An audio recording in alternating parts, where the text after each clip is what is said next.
Hi everyone and welcome to this video. In this video we want to find the value of this expression 11 times 11 divided by 11 times 11. Are you ready to solve? Let's go ahead and get started. As we know, multiplication and division have equal priority and we have to work from left to right. So first this multiplication and then this division and finally this multiplication. 11 times 11 gives us 121. So we have 121.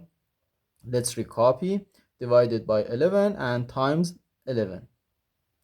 Now we do this division. 121 divided by 11, which equals 11. So we have 11 times 11.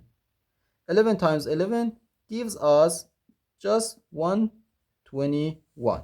So our final answer to this problem is just 121.